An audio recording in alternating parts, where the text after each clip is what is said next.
Hello friends, आज की video में हम जामिया मिलिया इस्लामिया यूनिवर्सिटी के अंदर सेक्शन ऑफिसर का जो 19 अप्रैल 2026 में एग्ज़ाम हुआ था, उसमें से हमने कुछ क्वेश्चंस यहाँ पर कवर करा रहे हैं जो एनालिसिस करेंगे और उससे रिलेटेड जितने भी मोस्ट इंपॉर्टेंट क्वेश्चन बनते हैं जो सभी कम्पिटिटिव एग्ज़ाम्स में पूछे गए हैं वो हम यहाँ पर कवर करेंगे। तो बिना टाइम वेस्ट किए हम पहले क्वेश्चन की ओर बढ़ते हैं। अगर आपने अभी तक चैनल को सब्सक्राइब नहीं किया तो चैनल को सब्सक्राइब भी ज़रूर कर लें और अपने सभी फ्रेंड्स के पास ये ज़रूर भेज दें। तो चलिए आगे बढ़ते हैं। क्या क्वेश्चन कर रहा है कि लैंग्वेज फैमिलियर क्वेश्चन है, एक ऑर्डर से रिलेटेड। क्वेश्चन नंबर 1 है, arrange the following major Indian language families is descending order based on share of speaks. तो मतलब कि ये देखिए यहाँ पर ऑस्ट्रिक दिया हुआ है, द्रविडन दिया है, इंडो यूरोपियन दिया है, सीनो तिब्बतन दिया है। हिंदी में पढ़ लेता है क्या यहाँ पर, सीनो साइनो। तो भारतीय भाषा परिवार को बोलने वालों की संख्या के आधार पर घटते क्रम में व्यवस्थित कीजिए। तो ऑस्ट्रिक हो गया यहाँ पर, द्रविड़ हो गया, इंडो यूरोपियन हो गया। तो सबसे पहले नंबर पे क्या आ जाएगा यहाँ पर, साइनो तिब्बत आ जाएगा, फिर आएगा इंडो यूरोपियन, फिर बी आएगा यहाँ पर, बी में आएगा द्रविड़, डी गलत दे दिया, फिर ए आएगा। तो सही उत्तर क्या हो गया यहाँ पर, ये हो गया। देखो चलो एक्स्ट्रा फैक्ट्स पढ़ लेते हैं यहाँ पर। Indo European has the highest speakers Hindi and Bengali. मतलब कि पढ़ लेते हैं, इंडो यूरोपियन सबसे बड़ा भाषा परिवार है। इसमें मतलब इंडो भारतीय और यूरोपियन भाषा सबसे ज़्यादा जो बोली जाती है तो कौन सी होगी, हिंदी और बंगाली यहाँ पर बोली जाती है। द्रविड़ दूसरे स्थान पर है, मतलब द्रविडियन कैन सेकंड, तमिल और तेलुगु भाषा बोलने वाले सबसे ज़्यादा हैं। सबसे ज़्यादा नंबर पे तो हिंदी और बंगाली वाले आगे, फिर सेकंड पे आते हैं, सेकंड नंबर पर द्रविड़न जो कम से सेकंड पर आते हैं, तमिल और तेलुगु बोलने वाले। साइनो तिब्बतन उत्तर पूर्व में प्रचलित है ये। ऑस्ट्रिक सबसे कम बोली जाने वाली भाषा है ये। यह जनगणना आधारित वर्गीकरण है। तो Sino Tibetan has moderate speakers जो मतलब साइनो और तिब्बतन जो भाषाएं बोली जाती है वो नॉर्थ ईस्ट में इंडियन में सबसे ज़्यादा बोली जाती है। Austric has the least speakers हो जाएंगे यहाँ पर। बेस्ड ऑन सेंसस, मतलब जनगणना के आधार पर ये वर्गीकरण किया गया है कि कौन लोग कितनी भाषा बोलते हैं, सबसे ज़्यादा भारत के अंदर कौन सी भाषा बोली जाती है। तो Indo European has the highest speakers, मतलब हिंदी और बंगाली सबसे ज़्यादा बोली जाती है फर्स्ट नंबर पर। सेकंड पे तमिल आ जाएगी और तेलुगु, फिर आएगी साइनो तिब्बतन भाषा बोली जाती है नॉर्थ ईस्ट के अंदर जो बोली जाती है, नॉर्थ ईस्ट इंडिया के अंदर। आगे बढ़ते हैं। सेकंड क्वेश्चन क्या क्या आया है यहाँ पर, नेशनल काउंसिल ऑफ एजुकेशन से क्वेश्चन पूछा गया है। When was the national council of education established. राष्ट्रीय शिक्षा परिषद की स्थापना कब हुई? तो ये 15 अगस्त 1904 में हुई थी। यहाँ पर ये क्वेश्चन पूछा गया था सेक्शन ऑफिसर के एग्जाम के अंदर। मैंने जीके के कुछ क्वेश्चंस लिए, इसके अंदर मैथ्स के भी हैं, वो भी आप सोल्व करके देख लीजिएगा। तो 15 अगस्त 1904 में राष्ट्रीय शिक्षा परिषद की स्थापना हुई थी। तो established during British period, British काल में इसकी स्थापना हुई। लिंक्ड विद स्वदेशी मूवमेंट, ये स्वदेशी आंदोलन से जुड़ा हुआ है ये राष्ट्रीय शिक्षा परिषद। प्रोमोटेड नेशनल एजुकेशन, राष्ट्रीय शिक्षा को बढ़ावा देता है। कौन बढ़ावा देता है? ये नेशनल काउंसिल ऑफ एजुकेशन बढ़ावा देता है। फोकस ऑन इंडियन वैल्यूज, भारतीय मूल्यों पर यह आधारित है। Reaction to colonial education system, औपनिवेशिक शिक्षा के विरोध में है ये। तो ये यहाँ पर हमने इससे रिलेटेड एक्स्ट्रा फैक्ट्स भी यहाँ पे पढ़ लिए हैं। और नेशनल काउंसिल ऑफ एजुकेशन और एनसीईआरटी से रिलेटेड जितने भी क्वेश्चंस मोस्ट इम्पोर्टेंट बन सकते हैं उसकी मैंने लिस्ट नीचे बना दी है। चलिए हम उसके ऊपर डिस्कस करते हैं। तो national council of education NCERT से रिलेटेड जो क्वेश्चंस हैं यहाँ पर बेसिक फैक्ट्स के ऊपर बात करते हैं। एनसीईआरटी की फुल फॉर्म क्या होती है? National council of education research and training is an autonomous organization. Full form हमने यहाँ पे स्टार्टिंग में बात कर ली। Is an autonomous organization that advise the government of school education policies and curriculum development. NCERT क्या है? यह एक स्वायत्त संस्था है जो स्कूल शिक्षा और पाठ्यक्रम पर सरकार को सलाह देती है। समझ में आ गया होगा आपको। When was the NCERT established? NCERT की स्थापना कब हुई थी? तो ये NCERT was established in 1961 to improve the quality of education, school की एजुकेशन के ऊपर इन इंडिया। स्कूल की एजुकेशन के ऊपर एनसीईआरटी काम करती है। तो एनसीईआरटी की स्थापना कब हुई? 1961 में हुई। तो where is NCERT headquarter located? NCERT का हेडक्वार्टर कहाँ पर है? तो एनसीईआरटी की फुल फॉर्म क्या हो गई? National council of education research and training, इसकी फुल फॉर्म है। याद कर लेना बार बार, हालांकि इतना आसान क्वेश्चन नहीं आएगा, फिर भी कुछ नहीं पता चलता। It's headquarter in New Delhi. NCERT का हेडक्वार्टर न्यू दिल्ली में। From where it's coordinate national level education activities. Bharat मतलब संपूर्ण भारत के अंदर, पूरे भारत के अंदर ये एजुकेशन सिस्टम को कोऑर्डिनेट्स करती है। मुख्यालय कहाँ हो गया? नई दिल्ली में हो गया, ज़्यादा बात नहीं कर ली। मुख्यालय मतलब headquarter. Under which ministry does NCERT functions? मतलब कि एनसीईआरटी किस मंत्रालय के अंतर्गत कार्य करती है? तो अंडर विच मिनिस्ट्री, तो ये हो गया it works under the ministry of education, government of India. Bharat सरकार के मंत्रालय जो है मिनिस्ट्री ऑफ एजुकेशन, शिक्षा मंत्रालय के अधीन एनसीईआरटी काम करती है। What is the main role of NCERT? NCERT का क्या मेन रोल है? ये बताना है। It develop curriculum framework, text book and teaching learning materials for schools.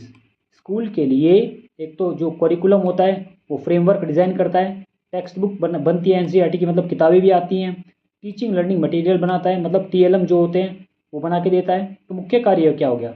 पाठ्यक्रम बनाना और किताबें बनाने का काम एनसीईआरटी करता है। Which famous books are published by NCERT? NCERT के द्वारा कौन सी फेमस बुक है, मतलब कौन कौन सी फेमस बुक्स हैं यहाँ पर जो पब्लिश की जाती है? NCERT publish school text book, school की बुक होती है, आपने देखा होगा 6th क्लास से 12th क्लास तक की एनसीईआरटी यूपीएससी की तैयारी के लिए बोला जाता है। और भी किताबें एनसीईआरटी के द्वारा पब्लिश की जाती है। तो कौन सी किताबें होगी? एनसीईआरटी की जो पुस्तकें होती हैं, किताबें आती है सीबीएसई की और अदर बोर्ड की, तो वो क्या हो गया? एनसीईआरटी की पुस्तकें होती है। और स्कूल्स में जो पढ़ाई जाती है एनसीईआरटी की किताबें होती हैं। एनसीईआरटी की किताबें बहुत ही नॉलेजेबल किताबें होती हैं। What is NCF? National curriculum framework is prepared by NCERT to guide school education standard. NCF क्या है? राष्ट्रीय पाठ्यचर्या रूपरेखा है। तो मतलब कि एनसीईआरटी या कि क्या करता है ये, मतलब एनसीएफ का पूछा है कि एनसीईआरटी का जो फ्रेमवर्क है, national curriculum framework is prepare by NCERT to guide school education standard. School के एजुकेशन के स्टैंडर्ड को डेवलप करने का ये काम करता है। When was the first NCF introduced? The first NCF was introduced in 1975 to standardized education. पहला एनसीएफ कब बना? तो 1975 में पहला एनसीएफ बना, स्थापना हुई मतलब कि। What is the purpose of NCF 2025? मतलब 2005 it focused on child centred and activity based learning. NCF 2025 का उद्देश्य क्या है? बाल केंद्रित शिक्षा इसका उद्देश्य है। What does NCERT emphasize in teaching? It emphasize conceptual understanding rather than root learning। मतलब शिक्षा में क्या जोर दिया इन्होंने? रटने की बजाय समझने पर इन्होंने फोकस किया है। किसने? एनसीईआरटी के द्वारा फोकस किया गया है। रटने के द्वारा मतलब रटने के बजाय चीज़ों को समझने पे फोकस किया है। तो यहाँ पर अब बात कर लेते हैं हम। Does NCERT conduct research? Does NCERT 11 question कहता है यहाँ पर, does NCERT conduct research? Yes, it conduct educational research to improve teaching method and policies. क्या एनसीईआरटी शोध करता है? हाँ, शिक्षा में सुधार करने के लिए शोध करता है। समय समय पर अपडेट करने की भी ज़रूरत पड़ती है। आपने देखा भी होगा, जब आप 6 क्लास में थे तो 7th क्लास की बुक लेने के लिए आपको पता चलता है कि आप पुरानी बुक लेके आए तो नई किताब में आपने देखा कि नई किताबों का सिलेबस बदल गया। तो सिलेबस क्या हुआ? उसमें शोध किया गया, रिसर्च की गई उसके ऊपर कि अभी नई चीज़ ऐड की गई। तो समय समय पर नई चीज़ ऐड होते रहना चाहिए, समय के अनुसार उसको अपडेट करते रहना चाहिए। तो what training does NCERT provide? It's provide मतलब एनसीईआरटी क्या ट्रेनिंग प्रोवाइड करती है? It provide teachers training program to enhance teaching quality. प्रशिक्षण क्या देता है? मतलब कि शिक्षक को मतलब टीचर्स को ट्रेंड करने के लिए भी ये प्रशिक्षण देता है। What are regional institute of education? NCERT runs RIES to train teachers in different regions of India. NCERT जो RIE है वो क्या करता है? अब क्षेत्रीय शिक्षण प्रशिक्षण संस्था है ये। How many RIEs are there? There are 5 RIEs located in different parts of India. कितने RIE हैं? तो 5 हैं। What is NCERT role in exam? Exam के अंदर एनसीईआरटी का क्या रोल होता है? It helps is designing curriculum following by CBSE exams.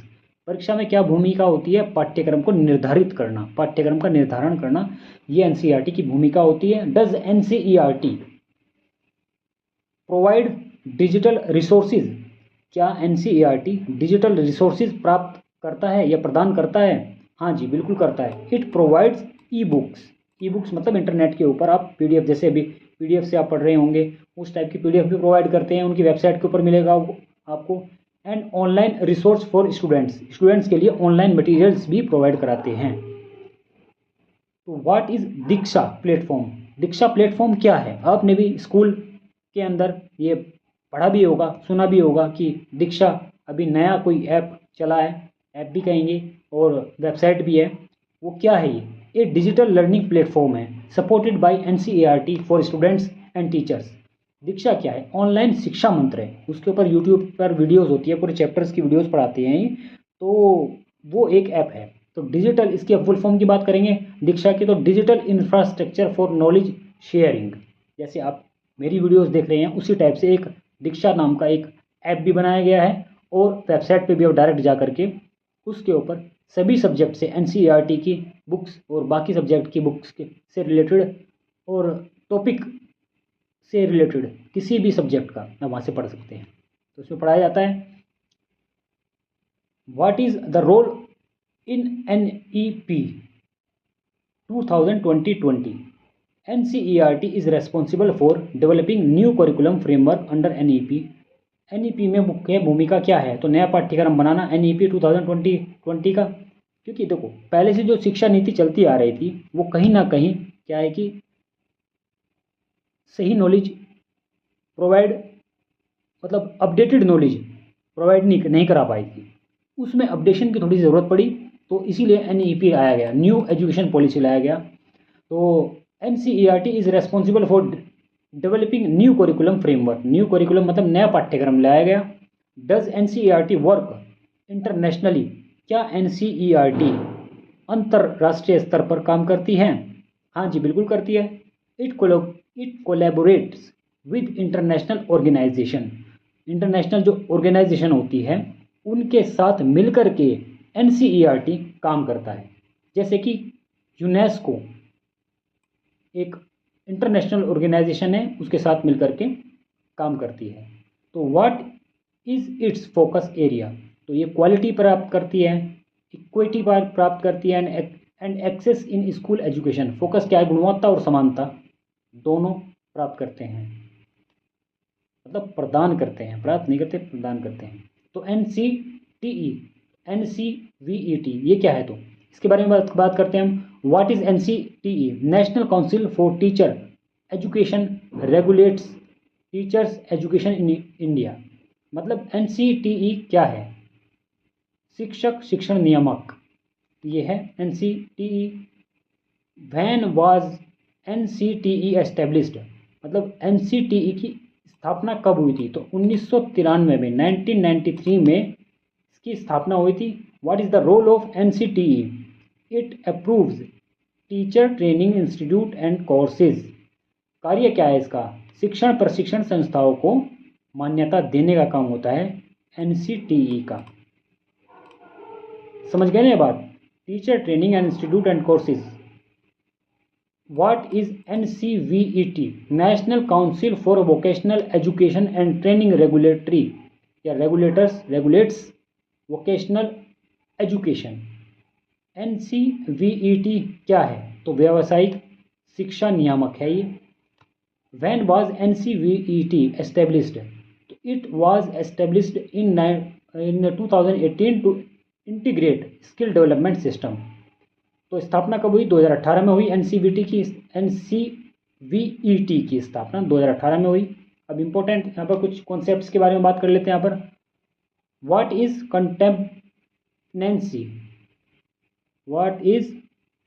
Competency based learning? तो learning focus on skill and real life applications. क्या है मतलब ये? कंपिटेंसी बेस्ड, कौशल आधारित शिक्षा, मतलब कि कौशल को कहेंगे कि आपको कोई हुनर आपके हाथ में आ जाए और आपको एजुकेशन भी मिल जाए, उस पर आधारित शिक्षा। What is experiential learning? मतलब कि एक्सपीरियंस बेस्ड जो लर्निंग होती है उसको क्या कहेंगे? Learning through experience and activities. अनुभव शिक्षा क्या है? तो अनुभव से सीखना, अनुभव शिक्षा होगी। What is inclusive education? Education for all including disabled and disadvantage groups. समावेशी शिक्षा, सभी के लिए शिक्षा। इंक्लूसिव एजुकेशन का मतलब क्या हुआ? समावेशी शिक्षा होगा और सभी के लिए शिक्षा। Education for all including disabled and disadvantage groups. What is child centred education? Focus on students need and interest. बाल केंद्र शिक्षा क्या है? छात्र पर केंद्रित शिक्षा है। What is holistic development? Overall growth including mental, physical and emotional. Holistic goal क्या हो गया? समग्र विकास, मतलब सभी का विकास, पूर्ण विकास, इसका उद्देश्य हो जाएगा। अब मिसलेनियस कुछ क्वेश्चंस बनाए गए हैं यहाँ पर। तो डज NCERT पब्लिश जर्नल्स? क्या NCERT जर्नल भी प्रकाशित करता है? हाँ जी, बिल्कुल करता है। Yes, it publish research journals on education. What is e Pathshala? E पाठशाला क्या है? तो एक ऑनलाइन बुक का ये मंच है जो एक digital platform for access NCERT books online किताबें प्राप्त करता है ये ई पाठशाला के नाम से। What is the aim of NCERT text books? NCERT की जो टेक्स्ट बुक होती है उसका एम या उद्देश्य क्या है? To provide uniform and equality education across India.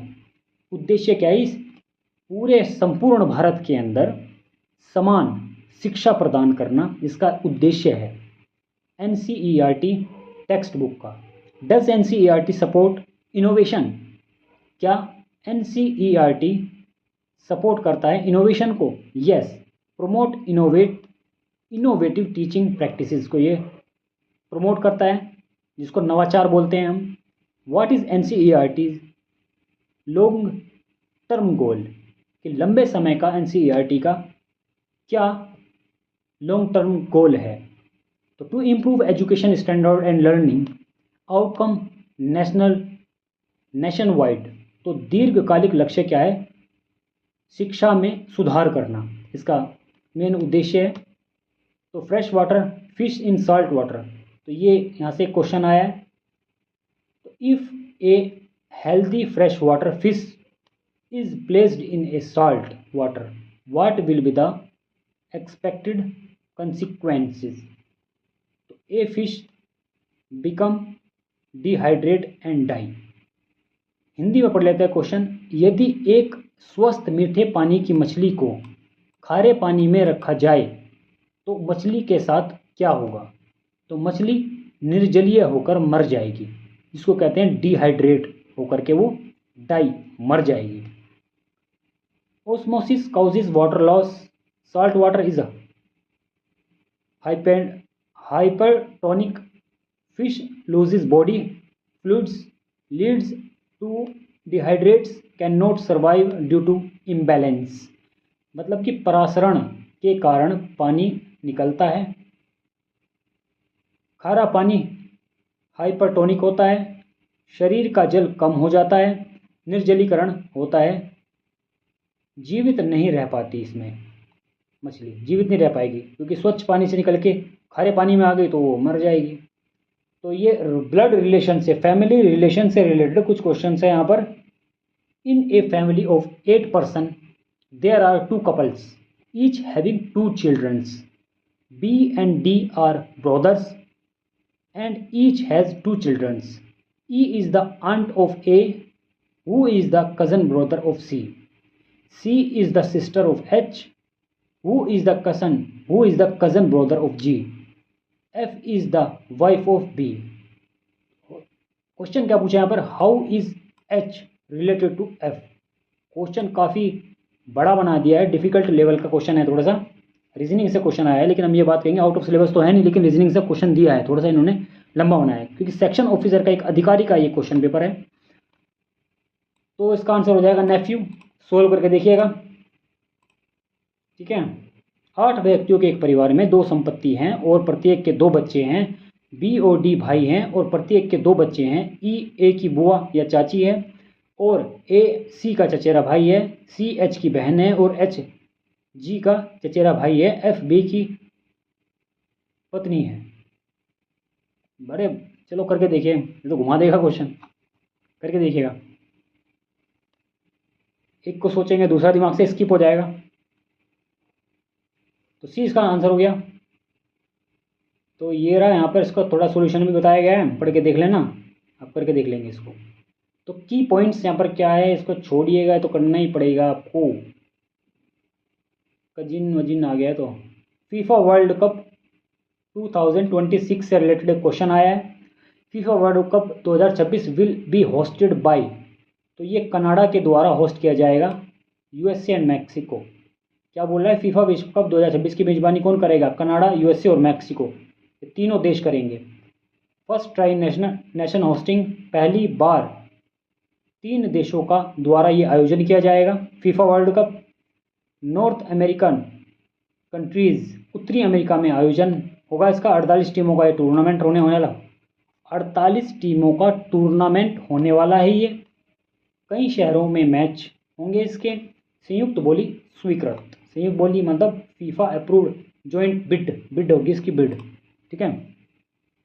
Sonal Mansingh dance, Sonal is a accomplished dancer of which dance besides Bharatanatyam. तो ये ओडिशा, सोनल मानसिंह भरतनाट्यम के अलावा किस नृत्य में निपुण है, तो किस में है ये, ओडिसी जो नृत्य है इसमें भी ये निपुण है। अब भारत के जो फेमस डांसेस है, क्लासिकल डांसेस हैं और फोक डांसेस है, उनकी लिस्ट बना लीजिएगा आप। शायद मैं यहाँ पे बनाना भूल गया, आप खुद बना लीजिएगा, एक इससे क्वेश्चन आएगा पक्का। तो प्रसिद्ध शास्त्रीय नृत्यांगन थी भरतनाट्यम और उड़ीसा में निपुण है। पद्म भूषण व पद्म विभूषण पुरस्कार प्राप्त, मतलब इनको मिला है। भारतीय संस्कृति का प्रचार अभिव्यक्ति के लिए प्रसिद्ध है। पढ़ लीजिएगा इसको, इंग्लिश में भी लिखा है। Lincoln central, who among the following become the first Indian to be invented to perform at the prestigious Lincoln Central Hall in the United States of America। Question क्या कह रहा है, निम्न में से कौन अमेरिका के प्रतिष्ठित लिंकन सेंट्रल हॉल में प्रस्तुति देने के लिए आमंत्रित होने वाली पहली भारतीय कौन है, तो ये MS सुब्बुलक्ष्मी इसका राइट आंसर हो जाएगा। तो ये कौन है, इसके बारे में थोड़ा सा पढ़ लेते हैं। प्रसिद्ध कर्नाटक संगीत गायिका है ये। MS Subbulakshmi was a legendary singer है। First India to perform at US and Lincoln Center, promoted Indian classical music globally. Bharat Ratna award इनको मिला हुआ है। कल्चरल एम्बेसडर ऑफ इंडिया है, तो ये सांस्कृतिक सांस्कृतिक दूत भी हैं ये। कैथोड रे ट्यूब, CRT जिसको बोलते हैं, इससे रिलेटेड क्वेश्चन आया है। Identify the sealed glass vacuum tube containing an electron beam focus on a phosphor coated screen when light is emitted. तो कैथोड रे ट्यूब में हो गया। उस सीलबंद वैक्यूम ट्यूब की पहचान करें जिसमें इलेक्ट्रॉन बीम फास्फोरस स्क्रीन पर गिरकर प्रकाश उत्पन्न करता है। तो ये कैथोड रे ट्यूब, इसका आंसर हो जाएगा CRT। Used in old television and monitor, जो पुराने टीवी होते थे ना उसमें कैथोड रे ट्यूब का उपयोग किया जाता था।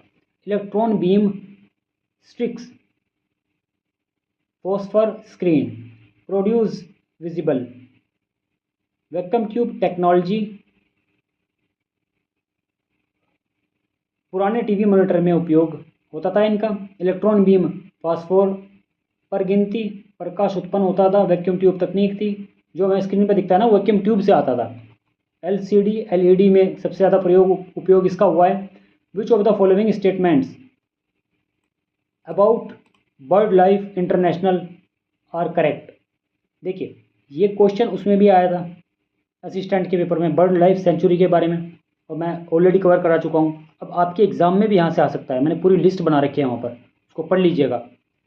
बर्ड लाइफ इंटरनेशनल के संबंध में निम्नलिखित में से कौन सा कथन सही है।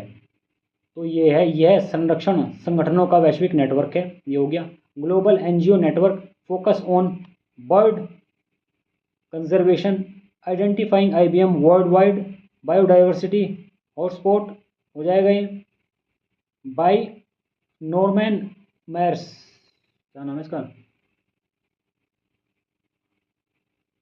वर्क्स इन 100 कंट्रीज, वैश्विक NGO नेटवर्क है ये, पक्षी संरक्षण पर ध्यान देता है। IBA अब क्षेत्र की पहचान, हॉटस्पॉट अवधारणा हो गया है। 100 देशों में काम करता है ये। कलमकरी पेंटिंग, देखो पेंटिंग से रिलेटेड क्वेश्चन आ गया। अब जो भी रिलेटेड पेंटिंग से रिलेटेड क्वेश्चन है ये थोड़ा देख लेना आप। हाँ ये है, Kalamkari painting refers to a hand painted cotton textile in South India. तो दक्षिण भारत में हाथ से चित्रित कपास वस्त्र होता है ये। कलमकरी जो होती है ना, हाथ से बुना जाता है ये, तो हैंड मेड होती है ये। तो ये क्या हो गया यहाँ पे, टेक्सटाइल, अच्छा ट्रेडिशनल टेक्सटाइल आर्ट हो गया ये। ओरिजिनल इन आंध्र प्रदेश में इसका ओरिजिनल हुआ, मतलब आंध्र प्रदेश में इसकी उत्पत्ति हुई। Uses natural dyes hand painting होता है ये, मतलब कि हाथ से चित्र किया जाता है इसका। प्राकृतिक रंगों का उपयोग इसमें होता है। माइथोलॉजिकल थीम्स होती है, पौराणिक विषय इसके बेस्ड होते हैं, उसके ऊपर जो बनाए जाते हैं। When does a country have a positive balance of trade, किस स्थिति में किसी देश का व्यापार संतुलित सकारात्मक होता है। तो जब निर्यात आयात से अधिक हो तब होता है। तो इसे व्यापार अतिशेष कहते हैं। निर्यात आयात अर्थव्यवस्था मजबूत होती है, विदेशी मुद्रा बढ़ती है, प्रतिस्पर्धा दर्शाता है। Also called the trade surplus. Export import का, एक्सपोर्ट अधिक होता है जब इंपोर्ट से। Strengthen economy, increase foreign exchange को इंक्रीज करता है, मतलब इंडिकेट कम्पिटिटिवनेस, अर्थव्यवस्था को मजबूत करता है, प्रतिस्पर्धा दर्शाता है। Coffee port of the world, which is known as the coffee port of the world. Coffee port of the world किसको कहा जाता है, दुनिया का कॉफ़ी पोर्ट किसको कहते हैं। तो ये सेंटोस को कहते हैं, दुनिया का coffee port. Located in Brazil के अंदर ये लोकेटेड है। मेजर कॉफ़ी एक्सपोर्ट हब है यहाँ पर। Handles largest coffee shipments, global trade importance, historical ports in city है ये। ब्राज़ील में स्थित है, प्रमुख कॉफ़ी निर्यात केंद्र है, सबसे बड़ा कॉफ़ी व्यापार करता है ये, वैश्विक महत्व देता है, ऐतिहासिक बंदरगाह है ये। कौन सा है, हिस्टोरिकल पोर्ट, कॉफ़ी पोर्ट के नाम से। जो कि ब्राज़ील के सेंटोस में स्थित है। Why do cyclones not originated या originate in South Atlantic and South Eastern Pacific? दक्षिणी अटलांटिक और दक्षिणी पूर्वी प्रशांत में चक्रवात क्यों नहीं बनते? तो क्यों नहीं बनते? ITCZ कम बनता है। ITCZ is established for cyclones, weak convection in these regions, low cyclone formation, ocean temperature not ideal, atmosphere condition unfavourable होती है यहाँ पर, मतलब कि ITCZ आवश्यक होता है इसके लिए, साइक्लोन के लिए होता है। ये क्या लिख दिया इन्होंने यहाँ पे, साइक्लोन। संवहन कम होता है, चक्रवात कम बनते हैं, तापमान अनुकूल नहीं है यहाँ का, तो कहेंगे यहाँ पर वायुमंडलीय स्थिति प्रतिकूल होती है। आगे बढ़ते हैं। Who among the extra exact चलो Who among the following was not associated with the establishment for Jamia Millia Islamia? मतलब कि क्वेश्चन में पूछा है इसने, क्या पूछा है भाई, आगे बढ़ते हैं, हिंदी में देखते हैं। निम्नलिखित में से कौन जामिया मिलिया इस्लामिया की स्थापना से संबंधित नहीं था? महात्मा गांधी जी भी थे, मौलाना मोहम्मद अली जौहर जी भी थे, और बात करेंगे मौलाना महमूद हसन भी जामिया मिलिया इस्लामिया की स्थापना से संबंधित थे, लेकिन सर सैयद अहमद खान, जो कि जिन्होंने अलीगढ़ मुस्लिम विश्वविद्यालय की स्थापना से संबंधित है, जामिया मिलिया इस्लामिया, तो राइट आंसर क्या हो जाएगा यहाँ पर, ये संबंधित नहीं थे, जामिया मिलिया इस्लामिया की स्थापना से रिलेटेड नहीं है। जामिया मिलिया इस्लामिया एस्टेब्लिश्ड इन 1920, जामिया मिलिया इस्लामिया की स्थापना कब हुई? 1920 में हुई। लिंक्ड विद फ्रीडम मूवमेंट्स, मतलब ये फ्रीडम मूवमेंट से, स्वतंत्रता आंदोलन से जुड़ी है ये। फाउंडेड बाय नेशनलिस्ट लीडर्स, राष्ट्रवादी नेताओं द्वारा इसकी स्थापना की गई। फाउंडेड बाय नेशनलिस्ट लीडर्स, ठीक है, Shri sir Syed Ahmad Khan founded AMU, not Jamia. Sir Syed Ahmad Khan ji के द्वारा AMU की स्थापना की गई थी। तो राष्ट्रीय शिक्षा पर जोर इन्होंने दिया सभी ने मिलकर के। 15वां question, the government of India has established NITI Aayog to replace the, क्या रिप्लेस किया? नीति आयोग ने किसको रिप्लेस किया? तो प्लानिंग कमीशन को रिप्लेस किया। तो नीति आयोग के अध्यक्ष कौन होते हैं? कमेंट बॉक्स में कमेंट करके बताएं। क्वेश्चन बहुत इंपॉर्टेंट है, पूछा जाता है हमेशा। नीति आयोग से रिलेटेड जितने भी क्वेश्चन हैं ना, वो आपको रट लेने हैं। अभी इसको लाएं, इसको नोट कर लो एक कॉपी पेन लेकर के, कि नीति आयोग से जो भी कुछ, कब इसकी स्थापना हुई, इसके अध्यक्ष कौन है, उपाध्यक्ष कौन होते हैं, कब इस्टेब्लिशमेंट हुआ, तो इसको। और प्लानिंग कमीशन, या तो मैंने क्वेश्चन इसको क्लियर ही कर दिया कि पहले प्लानिंग कमीशन था, जिसको योजना आयोग बोलते हैं। योजना आयोग को रिप्लेस करके नीति आयोग बना, और कब बना इसको भी पढ़ लेना अच्छे से। हालांकि 2014 या 15 में बना था ये। भारत सरकार ने नीति आयोग की स्थापना किसके स्थान पर की? तो ये योजना आयोग के स्थान पर की। आगे तो कि ये आ गया यहाँ पर, एस्टेब्लिश्ड इन 2015 में योजना आयोग से नीति आयोग बना था। Replaced planning commission, planning commission को इसने रिप्लेस्ड किया। Think tank for policy making, policy making का काम करता है। Promote corporative federalism, focus on sustainable development. 2015 में स्थापना हुई। योजना आयोग के स्थान पर नीति आयोग का निर्माण हुआ। नीति निर्माण करती हैं ये। सहकारी संघवाद, सतत विकास पर ध्यान दिया जाता है। बस ये था। नीति आयोग से जरूर पढ़ना भाई, लिख लो मेरी बात को। नीति आयोग नहीं छोड़ता किसी को, बहुत क्वेश्चन आते हैं इसके। According to the national education policy NEP 2020, assessment of learners includes, तो क्या हो गया यहाँ पर, cognitive, affective and psychomotors domains, इसका आंसर हो जाएगा। हिंदी में नहीं लिखा क्या ये क्या कर दियो हमने, चलो कोई बात नहीं। NEP 2020 से रिलेटेड हमने 100 क्वेश्चंस कवर किए हैं। यहाँ कहीं ना कहीं तो कवर हो जाएगा, क्यों टेंशन ले रहे हो। NEP से रिलेटेड मैंने 100 क्वेश्चन कवर किए, क्योंकि NEP का क्वेश्चन पूछा गया। NEP का क्वेश्चन असिस्टेंट में पूछा गया था, और अभी NEP का क्वेश्चन सेक्शन ऑफिसर में पूछा गया है। जैसे भी यूनिवर्सिटी से रिलेटेड क्वेश्चन एग्जाम होते हैं, तो वहाँ पे ये क्वेश्चन NEP से तो आएंगे ही आएंगे भाई, पढ़ लेना। When was the NEP launched, NEP 2020 launch कब हुआ? न्यू एजुकेशन पॉलिसी 2020 में लॉन्च हुआ, लिखा हुआ है, बताने की ज़रूरत ही नहीं। Which ministry released NEP 2020,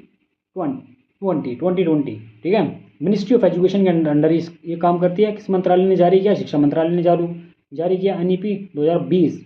NEP 2020 replaced which policy? NEP 2020 से पहले कौन सी नीति चलती थी? तो 1986 की नीति को रिप्लेस करके ये कौन सी नीति बनी? 2020, NEP 2020 का गठन किया गया। What is the aim of NEP 2020? NEP 2020 का उद्देश्य क्या है? तो समग्र विकास, होलिस्टिक डेवलपमेंट इसका मेन उद्देश्य है। Who chaired NEP drafting committee? NEP की जो ड्राफ्टिंग कमेटी है उसके अध्यक्ष कौन है? तो डॉक्टर के कस्तूरी रंगन। बहुत एग्जाम में पूछा गया है क्वेश्चन, सीधा सीधा क्वेश्चन आता है कस्तूरी रंगन वाला। ये पूछ लेंगे डॉक्टर के कस्तूरी रंगन का संबंध किस समिति से है? सीधा क्वेश्चन पूछेंगे। तो किससे है? NEP ड्राफ्टिंग कमेटी से इनका संबंध है, डॉक्टर के कस्तूरी रंगन से। और एक क्वेश्चन समितियाँ, प्रमुख समितियों से क्वेश्चन एक बनेगा, शायद मैंने आगे कवर कराया है, उसको पढ़ देख लेना। अगर नहीं भी कराया होगा तो इसको पढ़ लेना कि प्रमुख समितियों के अध्यक्ष कौन है, एक क्वेश्चन बनता है वहाँ से। What type of educational in emphasized? किस प्रकार की शिक्षा बहुविषयक, मल्टी डिसिप्लिनरी एजुकेशन को एम्फेसाइज करती है ये शिक्षा NEP। What is GER target in higher education? 50% by 2035। Hindi GER का लक्ष्य क्या है? 2035 तक 50% इनका लक्ष्य है।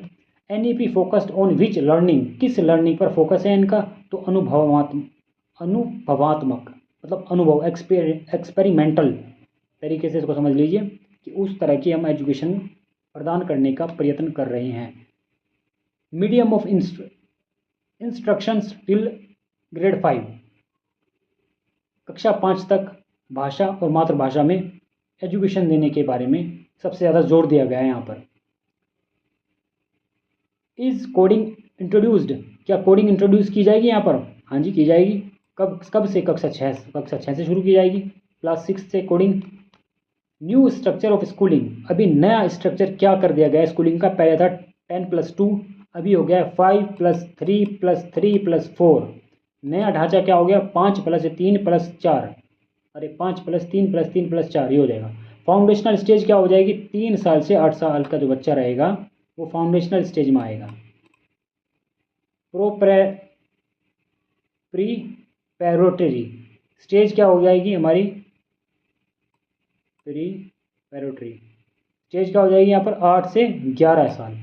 आयु क्या हो जाएगी? 8 से 11 साल तक हो जाएगी। मिडिल क्लास की स्टेज क्या होगी? 11 से 14 साल के बच्चे होंगे मिडिल क्लास के अंदर। अब बात करते हैं सेकेंडरी स्टेज में क्या आएंगे? 14 से 18 साल के बच्चे रहेंगे। आयु 14 साल से 18 साल के बच्चे secondary class. Focus in foundational stage, मुख्य फोकस क्या है? खेल आधारित शिक्षा देना इनका उद्देश्य है। Play based learning. Board exam frequency, board परीक्षा साल में 2 बार होंगी। बोर्ड एग्जामिनेशन जो होंगे twice a year. What is परख? परख क्या है? असेसमेंट बॉडी है। परख क्या है? मूल्यांकन संस्था है एक। Vocational educational starts from, class 6 से स्टार्ट होगी। व्यावसायिक शिक्षा कब से स्टार्ट होगी? तो कक्षा 6 से स्टार्ट होगी। बैगलेस डे इंट्रोड्यूस्ड किया गया है यहाँ पर? यस, बिल्कुल किया गया है। हाँ जी, बैगलेस समझो मतलब बैग, किताब भी नहीं लेके जानी, बैग नहीं लेके जाना। तो अंडर ग्रेजुएट प्रोग्राम ड्यूरिंग 3 से 4 साल, 3 भी और 4 भी, 3 से 4 नहीं, 3 साल की भी अंडर ग्रेजुएट होगी और 4 साल की भी होगी। अब जो आपको जो करना है वो आप कर सकते हैं। यूजी की अवधि 3 साल या 4 साल हो सकती है, नहीं हो गई, मेरे मुंह तो निकल गई, ठीक है। एग्जिट आफ्टर 1 ईयर गिव्स, मतलब कि 1 साल के बाद अगर आप ग्रेजुएशन में एग्जिट करते हो तो आपको क्या मिलेगा? तो आपको सर्टिफिकेट मिलेगा, प्रमाण पत्र मिलेगा। एग्जिट आफ्टर 2 ईयर, 2 साल के बाद अगर आप छोड़ते हो किसी भी एग्ज़ाम को, मतलब कि ग्रेजुएशन के 2 साल में जाकर के आपने सोचा चलो मैं छोड़ देता हूँ, या किसी भी रीज़न से आपने छोड़ दिया, तो आपको क्या मिलेगा? डिप्लोमा मिल जाएगा। अगर आप 3 साल के बाद छोड़ देते हो तो आपको क्या मिलेगा? तो डिग्री मिल जाएगी पूरी। तो what is ABC?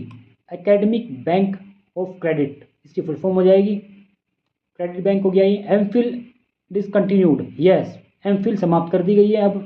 Higher education regulator, HECI हो जाएगा ये। नियामक, इसकी फुल फॉर्म क्या है कमेंट बॉक्स में बताना, मैंने पिछली वीडियो में इसके बारे में बताया है। रिसर्च बॉडी क्या होती है, NRF, नेशनल रिसर्च फेलोशिप, शोध संस्था है ये। मल्टी डिसिप्लिनरी यूनिवर्सिटीज़ प्रमोटेड, बहुविषयक विश्वविद्यालय है ये, हाँ जी बिल्कुल है। टीचर्स एजुकेशन ड्यूरेशन कितनी हो जाएगी, 4 साल की हो गई। शिक्षण मतलब B.Ed 4 साल की कर दी गई। फोकस ऑन स्किल डेवलपमेंट, कौशल विकास पर इन्होंने ध्यान दिया है नहीं दिया, हाँ जी दिया है बिल्कुल। डिजिटल लर्निंग को प्रमोट कर रहे हैं, बिल्कुल कर रहे हैं, हाँ जी यस कर रहे हैं। National education technology forms, technology मंच को के क्या है इनका, इसके ऊपर ध्यान दे रहे हैं, हाँ जी दे रहे हैं बिल्कुल। टेक्नोलॉजी मंच क्या क्या लिया है ये, NEFT क्या है, तो ये क्या है, एक टेक्नोलॉजी मंच है। नेशनल एजुकेशन टेक्नोलॉजी फॉर्म क्या है ये पूछ रहा है, एक टेक्नोलॉजी मंच है ये। इंक्लूसिव एजुकेशन फोकस, मतलब समावेशी शिक्षा पर ध्यान देता है ये, हाँ जी बिल्कुल देता है। अर्ली चाइल्डहुड केयर इंक्लूड, क्या है ऐसा, ECCE शामिल है इसके अंदर, इस करिकुलम में बिल्कुल है शामिल। टीचर्स ट्रेनिंग एम्फेसाइज, शिक्षक प्रशिक्षण शामिल है इसमें, बिल्कुल है। मतलब कि टीचर्स को ट्रेनिंग दी जाएगी या नहीं दी जाएगी, हाँ जी दी जाएगी। फ्लेक्सिबल सब्जेक्ट चॉइसेस रहेगा आपका, कि अपनी मन मर्जी का आप सब्जेक्ट ले सकते हो, बिल्कुल ले सकते हैं, लचीलापन है इसके अंदर, फ्लेक्सिबल है। आर्ट इंटीग्रेशन, कला समावेश रहेगा, बिल्कुल रहेगा, हाँ जी। स्पोर्ट्स इंटीग्रेशन, खेल समावेश होगा, yes. Drop out reduction um, drop out कम करना, मतलब कि बच्चे छोड़ के भाग जाते हैं, ऐसा इसको कम करने का उद्देश्य करना है। Education national curriculum framework revision, NCF संशोधन है, हाँ जी बिल्कुल है। Indian knowledge system promoted, yes. Multilingualism encouraged, जी बिल्कुल, बहुभाषिक बिल्कुल है। Open learning expansion, open learning का है यहाँ पर, हाँ जी है, यस। वयस्क शिक्षा एडल्ट एजुकेशन इंक्लूड है इसके अंदर, yes. Teacher recruitment merit based होगा, बिल्कुल यस। ऑटोनॉमी इंस्टीट्यूशन, यस, संस्थानों की स्वायत्तता, हाँ जी। सिंगल रेगुलेटर एम, यस, एकल नियामक, हाँ। इंटरनेशनलाइजेशन ऑफ एजुकेशन, अंतर्राष्ट्रीयकरण है, यस। फॉरेन यूनिवर्सिटी अलाउड कर दी गई है, yes. Emphasize on critical thinking की आलोचनात्मक सोच के ऊपर ध्यान दिया गया है, यस। असेसमेंट रिफॉर्म, मूल्यांकन सुधार हुआ है, यस हुआ है। होलिस्टिक प्रोग्रेस कार्ड, समग्र रिपोर्ट कार्ड के ऊपर काम किया है, यस। फोकस ऑन एथिक्स, नैतिकता के ऊपर काम किया गया है, यस, मतलब कि नैतिकता पे फोकस है ये। रिसर्च कल्चरल प्रोमोट, शोध संस्कृत के ऊपर को मतलब प्रमोट किया गया है, यस किया गया है। Technology used in education, education में टेक्नोलॉजी का भी यूज़ किया गया है, यस किया गया है। Gender inclusion fund, gender fund को भी प्रमोट किया गया है, यस। स्पेशल एजुकेशन को प्रमोट किया गया है, यस। होलिस्टिक डेवलपमेंट को फोकस किया गया है, यस। NEP विजन ईयर 2040 तक विषय लक्ष्य रखा गया है यहाँ पर। क्वेश्चन नंबर 17 आ गया, अब यहाँ पर क्या बोलता है, how rule movement was a new chapter in freedom struggle of the India become. Question पढ़ लेते हैं। होम रूल आंदोलन भारत के स्वतंत्रता संग्राम में एक नया अध्याय क्यों था, तो इसने स्वशासन का मार्ग प्रशस्त किया। स्टैंडर्ड बाय एनी बेसेंट, मतलब एनी बेसेंट और तिलक द्वारा इसकी शुरुआत की गई।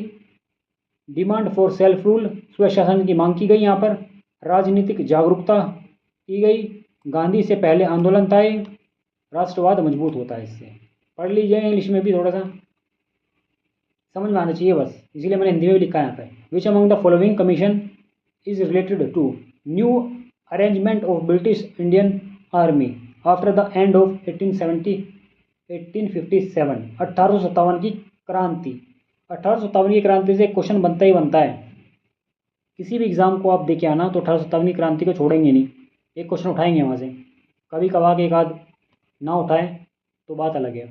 तो पील कमीशन, क्वेश्चन ये हो गया, हिंदी में पढ़ लेते हैं। 1857 के विद्रोह के बाद ब्रिटिश भारतीय सेना के पुनर्गठन से कौन सा आयोग संबंधित है? तो ये पील आयोग संबंधित है। चलो आगे बढ़ते हैं। 1857 रिवोल्ट, बेसिक फैक्ट्स पढ़ते हैं। When did the revolt of 1857 begins? 1857 का विद्रोह कब हुआ? तो 10 मई 1857 को मेरठ से, जब सिपाहियों ने अंग्रेजों के खिलाफ बगावत की। तो ये विद्रोह कहाँ से शुरू हुआ? 10 मई 1857 में मेरठ से शुरू हुआ। सबसे पहले ये पता होना चाहिए आपको। और फिर क्या, सिपाहियों ने विद्रोह किया था, बगावत की थी, तो ये 1857 का विद्रोह इसलिए प्रमुख है। कारण और भी हैं, आगे चलते हैं। Who is considered the first martyr of the revolt? Magal Pandey, who attacked British officers at Barrackpore. पहला शहीद कौन था? मंगल पांडे, जिन्होंने बैरकपुर में अंग्रेज अधिकारियों पर हमला किया था। Who was the declared the leader of the revolt? Bahadur Shah Zafar was declared the symbolic emperor of India। नेता किसे बनाया गया इस रिवोल्ट का? 1857 के विद्रोह का नेता किसको बनाया गया? बहादुर शाह जफर को भारत का सम्राट घोषित किया गया। मतलब कि what was the main nature of the revolt? It was a combined military and civilian uprising against British rule. विद्रोह का स्वरूप क्या था? यह सैनिक और जन आंदोलन दोनों थे। सैनिक का आंदोलन था और ये जन मतलब लोगों का भी, जनता ने भी इसमें पूरा सहयोग दिया था। Why it is called the first war of independence? मतलब कि इसे पहला, चलो आगे बढ़ते हैं यार। Because it was the first large scale attack to overthrow British rule in India. इसे प्रथम स्वतंत्रता संग्राम क्यों कहते हैं 1857 के युद्ध को? तो इसे कहते हैं इसलिए क्योंकि यह अंग्रेजों को हटाने का पहला बड़ा प्रयास किया गया था। मंगल पांडे ने इसकी शुरुआत करी थी। What was the immediate cause of revolt? तत्कालीन कारण क्या था इसका? इंट्रोड्यूस्ड ऑफ ग्रेस, यहाँ पे पढ़ते चलो।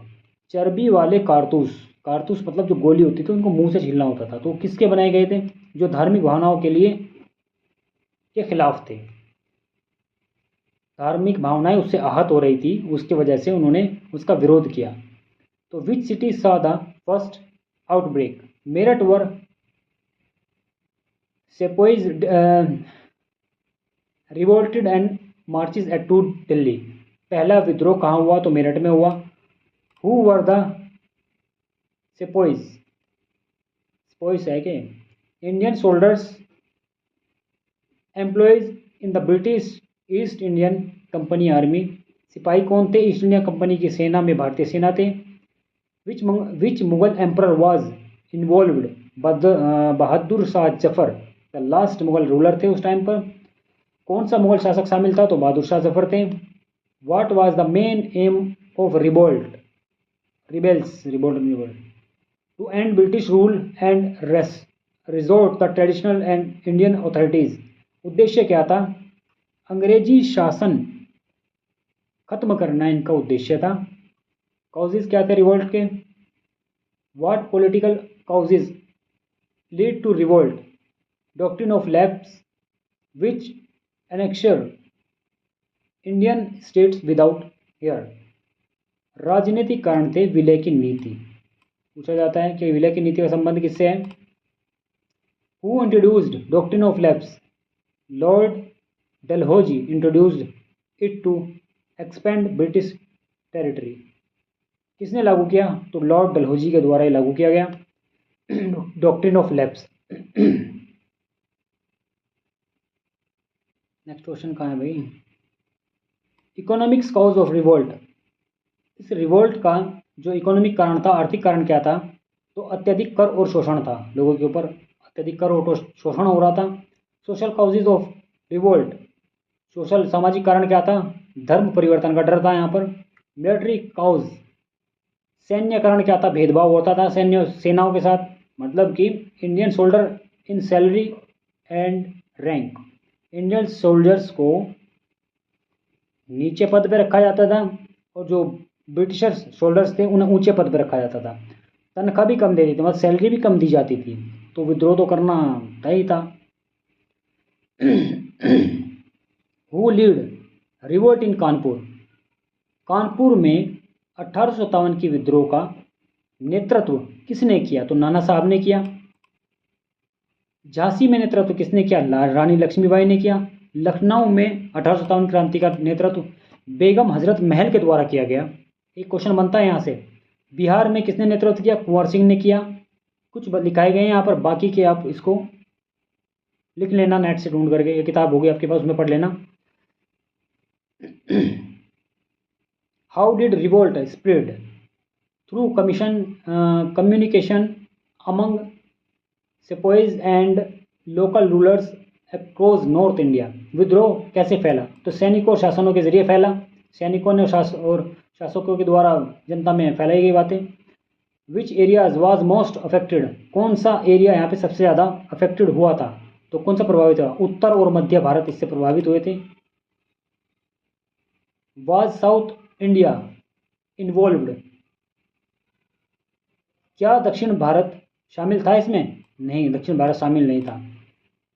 When did the revolt and? अब बाई मतलब रिवोल्ट एंड कब हुआ? ये बाई 1858 ब्रिटिश विद्रोह कब समाप्त हुआ? तो 1858 में विद्रोह समाप्त हुआ था फुल कंट्रोल के बाद। What happened after revolt? Revolt के बाद क्या हुआ? British crown took directed control from east India company.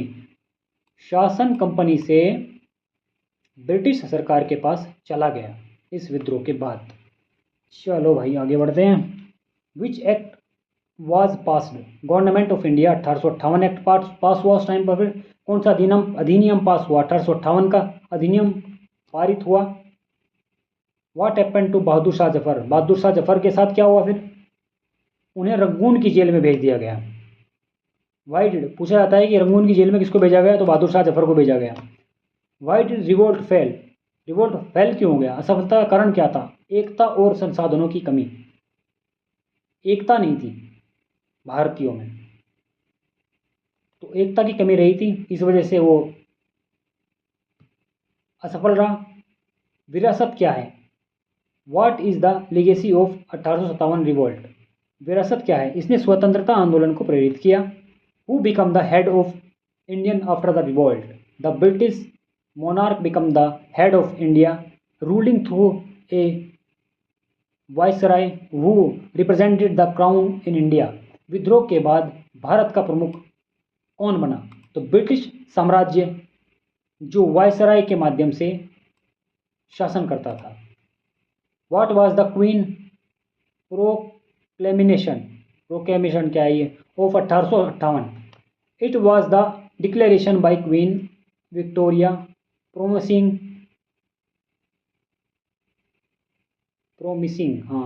है religion tolerance equal treatment and protection of Indian princess.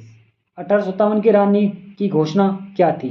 तो इसमें धार्मिक स्वतंत्रता और अधिकारों की रक्षा का वादा किया था, इनके द्वारा किया गया था। तो मतलब इसमें धार्मिक स्वतंत्रता और अधिकारों की रक्षा के बारे में उन्होंने वादा किया था, प्रॉमिस किया था। What major changes occurred in the army? क्या हुआ था? सेना में क्या बदलाव हुआ? अंग्रेजी सेना की संख्या बढ़ाई गई और भारतीय सेना की संख्या घटाई गई, क्योंकि विद्रोह कर दिया था भारतीय सेनाओं ने, तो उन्हें डर सताने लगा कि भाई ये तो एक हो जाएंगे, सेना एक हो गई थी उस टाइम पे, लेकिन पता नहीं क्या कारण रहा, किस वजह से वो, तो अंग्रेजी सेनाओं की संख्या बढ़ा दी गई और भारतीय सेनाओं की संख्या घटा दी गई। ये हो गया। What happened to doctrine of lapse after 1857? तो डॉक्ट्रिन ऑफ लैप्स का क्या हुआ? मतलब विलय की नीति का क्या हुआ? फिर उसको समाप्त कर दिया गया। The policy was abolished to maintain loyalty of Indian rulers and avoid further unrest. खत्म कर दिया गया उसको। What was the impact of Indian nationalism?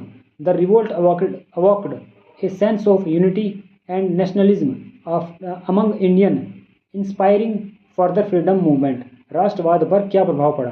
तो भारतीयों में एकता और राष्ट्रवाद की भावना बढ़ी। What lesson did the British learn from the revolt, इस रिवोल्ट से अंग्रेजों ने क्या सीखा, उन्होंने सावधानी बरतना शुरू कर दी, सतर्क हो गए वो। What happen to rebel leader after the revolt, विद्रोही नेताओं का क्या हुआ, कहीं मारे गए, कहीं वो कैद कर लिया गया या निर्वासित कर दिया गया। What was the long term impact of the revolt, तो दीर्घकालिक क्या प्रभाव पड़ा इससे, लंबे समय का मतलब क्या प्रभाव पड़ा, इसने स्वतंत्रता आंदोलन की नींव रख दी, बस ये हो गया। How did the revolt highlight the need for unity, तो एकता की आवश्यकता कैसे समझ आई। असफलता ने दिखाई कि एकता जरूरी है, क्योंकि एकता नहीं थी इसी वजह से असफल रहे। फिर भारतीय लोग धीरे धीरे समझते गए, सब एक हो गए, फिर भारत आज़ाद करा दिया उन्होंने। तो व्हाट रोल डिड, हिंदी में आते सीधे, किसानों की क्या भूमिका थी इसमें, उन्होंने कर और शोषण के कारण विद्रोह का समर्थन किया। What role did women play in the revolt, महिलाओं की क्या भूमिका थी इसमें, तो रानी लक्ष्मीबाई जैसी महिलाओं ने वीरता दिखाई, अपने देश के लिए लड़ी। Was the revolt of 1857 successful, क्या विद्रोह सफल रहा, नहीं भाई विद्रोह सफल नहीं हुआ, पर इसने अंग्रेजों के खिलाफ भावना पैदा कर दी, अंग्रेजों के खिलाफ एक तरह से आग पैदा कर दी भारतीय लोगों के अंदर कि हाँ इनके खिलाफ खड़े होना है। What is the symbolic importance of the revolt, इसका प्रतीकात्मक महत्व क्या था, यह स्वतंत्रता संघर्ष की शुरुआत का एक प्रतीक था। It become a symbolic resistance and the first major step towards India's independence. Why is the revolt of 1857 remembered today, मतलब आज इसे क्यों याद किया जाता है, 1857 के जो क्रांति है इसको, यह स्वतंत्रता आंदोलन की प्रेरणा बना, इसलिए जाना जाता है। The chairman of the joint parliament committee, joint parliament committee के chairman of the 1935 bill that lead to the formation of the government of India act of 1935 was, तो लॉर्ड लिनलिथगो। क्वेश्चन पूछ लेते क्या है, पढ़ लेते हैं।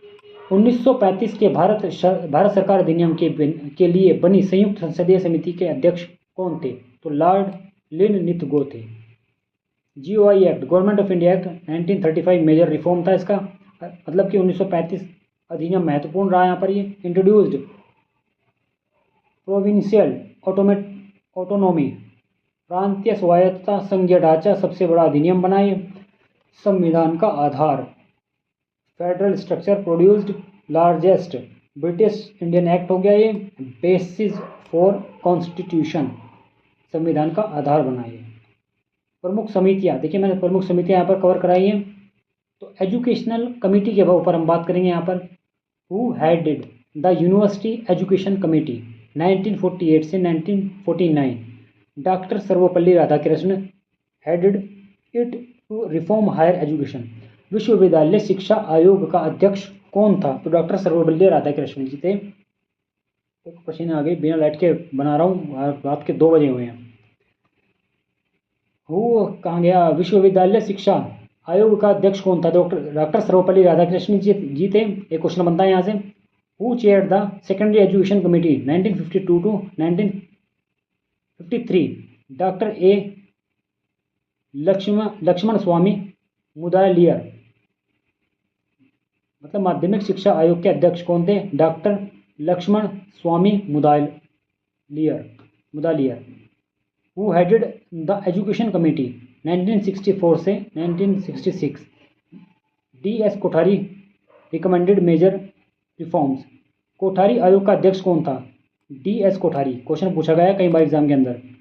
It recommended the 10+2+3 education system in India, इन्होंने दिया। कोठारी आयोग किसके लिए प्रसिद्ध है, तो 10+2+3 प्रणाली के लिए प्रसिद्ध है। तो NEP क्या आ गया हमारा, 5+3+ क्या है वो देख लेना उसको थोड़ा सा। विच कमेटी रिकमेंडेड NEP 2020, तो K Kasturirangan committee prepared the draft. NEP 2020 किस समिति ने बनाई, तो कस्तूरी रंगन समिति के द्वारा बनाया गया। ये क्वेश्चन आया है, पूछा गया है यहाँ पर, कस्तूरी रंगन का पूछा गया है। अब आपके एग्जाम में हो सकता है दूसरा पूछ ले, तो इसीलिए मैंने सब लगा दिया। Constitution administrative committee, who chair the draft committee of constitution draft संविधान मसौदा समिति के अध्यक्ष कौन थे? डॉक्टर भीमराव अंबेडकर जी थे। Who headed the state reorganization committee 1953? तो राज्य पुनर्गठन आयोग का अध्यक्ष कौन था? Fazal Ali. Who chaired Sarkaria commission? Sarkaria आयोग का अध्यक्ष कौन थे? तो RS सरकारिया थे। Which commission reviewed central state relation later? MM Punchhi आयोग या पंची कमीशन। बाद में कौन सा आयोग बना? पंची आयोग बना। इकोनॉमिक एंड फाइनेंशियल कमेटी, इसके बारे में बात करेंगे। Who chaired the first finance commission? KC Neogy. प्रथम वित्त आयोग के अध्यक्ष KC नियोगी थे। Who headed the national Narasimhan committee? मतलब नरसिम्हन समिति के अध्यक्ष कौन थे? बैंकिंग, मतलब नरसिम्हन समिति किससे संबंधित है? तो मैं रिकमेंडेड बैंकिंग रिफॉर्म से संबंधित है। ये नरसिम्हन समिति भी कई एग्जाम के अंदर पूछी गई है। तो इसका मुख्य उद्देश्य था हमारा बैंकिंग सुधार से रिलेटेड था। विजय केलकर समिति किससे संबंधित है? तो ये कर सुधार। तो विजय केलकर समिति सजेस्टेड टैक्स रिफॉर्म्स से संबंधित है। ये क्वेश्चन पूछा जाता है इसमें से भी एक। पॉलिसी एंड गवर्नेंस कमेटी कौन सी होती है? Who headed national policy commission? तो राष्ट्रीय पुलिस आयोग धर्मवीर। हु चेयर्ड मलीमत समिति? तो अपराधी न्याय सुधार के लिए है ये। Agriculture and rural committee. Who chaired Swaminathan committee? तो स्वामीनाथन समिति के चेयरपर्सन कौन है या थे? कृषि, मतलब किसके लिए था ये? कृषि सुधार के लिए था। What is Swaminathan committee famous for? तो recommending MSP at 1.5 time cost production. यह किस लिए प्रसिद्ध था? तो MSP सिफारिश के लिए प्रसिद्ध था ये। मिनिमम सेलिंग प्राइस जिसको बोलते हैं हम। Social and other committee. Who chaired Mandal committee? तो मंडल आयोग BP मंडल इसके चेयरपर्सन थे। What did Mandal commission recommended? 27% reservation for OBC in government jobs. इसकी सिफारिश क्या थी? 27% आरक्षण के ऊपर इन्होंने बात की थी। किसके लिए? OBC के लिए। Who chaired Shah commission? Emergency Shah. JC Shah invented emergency abuses. Shah आयोग आपातकाल जांच के लिए। अब ये क्वेश्चन आ गया हमारे पास यहाँ पर, मैथ्स का क्वेश्चन है ये। A class consist of 20 boys and 30 girls in the mid semester examination. The average score of the girls was 5 higher than that of the boys in the final exam. However, the average score of the girls dropped by 3 while the average score of the entire class increased by 2. The increase in the average score of the boy, मतलब कि एक कक्षा में 20 लड़के और 30 लड़कियां हैं। Mid semester में लड़कियों का औसत लड़कों से 5 अधिक था। फाइनल परीक्षा में लड़कियों का औसत 3 कम हो गया, जबकि पूरी कक्षा का औसत 2 बढ़ गया। इसको लड़कों का औसत ज्ञात कीजिए, मतलब लड़कों के औसत में कितने प्रतिशत की वृद्धि हुई? तो 4.5% की वृद्धि हुई। सोल्व करके देख लेना, आंसर आ जाएगा। 21वां क्या कह रहे हैं? If Fatima sells 16 identical boys, Hindi में आते हुए, यदि फातिमा 60 खिलौनों को 40% छूट पर बेचकर 20% का लाभ कमाती है, 10 खिलौने जल जाते हैं, शेष बेचते समय समान लाभ पाने के लिए कितनी छूट उसको देनी पड़ेगी? तो 24% देनी पड़ेगी। आंसर्स को चेक करके देख लेना। प्रॉफिट एंड लॉस का यहाँ पर कुछ लगा है, फॉर्मूले लगे हैं 3-4, ये चेक करना, इसको सोल्व करके देखना। 22वां, ए जार कंटेंट्स, एक बर्तन में 175 ml पानी और 700 ml अल्कोहल है। 100% मिश्रण निकालकर उतनी ही मात्रा पानी मिलाया जाता है। यह प्रक्रिया 2 बार होती है। अब पानी का प्रतिशत क्या होगा? तो कितना होगा? 35.2 होगा। ये इसके अंदर फॉर्मूलेज यूज हुए हैं, करके देख लेना। आगे बढ़ते हैं। 2010 में पुस्तकालय में 11,500 पुस्तकें थी। 2015 में 12,760 हो गई। फिक्शन में 10% और नॉन फिक्शन में 12% वृद्धि हुई। 2015 में फिक्शन पुस्तकों की संख्या क्या है? जो इसका एग्जाम्पल आ जाएगा, वो आंसर आ जाएगा। सोल्व करके देख लीजिएगा। Arrange the given step of DNA fingerprint in the sequence for the initial and. ये आया डीएनए वाला, उसमें से डी सबसे पहले तो आपको पता होना चाहिए डीएनए की फुल फॉर्म क्या होती है। Deoxy ribonucleic acid. और आरएनए की फुल फॉर्म होती है राइबोन्यूक्लिक एसिड। बस ये तो बताइए आपको। आंसर इसका क्या हो जाएगा? सी। डीएनए फिंगरप्रिंट की प्रक्रिया में सही क्रम क्या होगा? तो क्रम ये है, आप देख लो ना यार, BADC हो जाएगा।